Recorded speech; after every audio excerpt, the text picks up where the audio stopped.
Bharatiya Janata party के राष्ट्रीय प्रशिक्षण अभियान के अंतर्गत भाजपा दादरा नगर हवेली और दमन दीव प्रदेश द्वारा 14 मार्च 2026 से पूरे प्रदेश में मंडल स्तर के कार्यकर्ताओं को प्रशिक्षित करने के लिए प्रशिक्षण वर्गों का आयोजन प्रदेश के प्रत्येक जिले में किया जा रहा है। इसी क्रम में आज दमन जिले के पटलारा और मगरवाड़ा मंडल के अध्ययन वर्ग का शुभारंभ हुआ।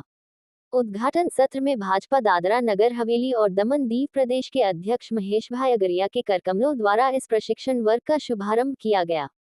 दमन जिला भाजपा के अध्यक्ष भरत भाई पटेल के नेतृत्व में मोटी दमन स्थित रायचंद पार्टी प्लॉट में शुरू हुए इस अध्ययन वर्ग में मगरवाड़ा और पटलारा मंडल की कार्य समिति के सभी सदस्य तथा दोनों मंडलों के निवास करने वाले चुने हुए जनप्रतिनिधियों की बड़ी संख्या में उपस्थिति रही। आज सुबह 11 बजे शुरू हुआ ये प्रशिक्षण वर्ग 24 घंटे तक चलेगा, जिसमें कार्यकर्ताओं को संगठन, विचारधारा और कार्यपद्धति से संबंधित प्रशिक्षण दिया जाएगा।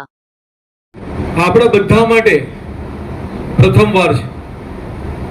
આજ સુધી મંડળ લેવલનું પ્રશિક્ષણ થયું જ નથી। ભારતીય જનતા પાર્ટીના દમણ દીવના ઇતિહાસમાં આ પ્રથમવાર આપણે મંડળ લેવલનું પ્રશિક્ષણ કરી રહ્યા છે। ત્યારે આજની જે તૈયારીના ભાગરૂપે જે જિલ્લાની ટીમે જહેમત ઉઠાવી છે એ બદલ તમામ જિલ્લાના પદાધિકારી ભરતભાઈની ટીમને દિલથી ખૂબ ખૂબ ધન્યવાદ।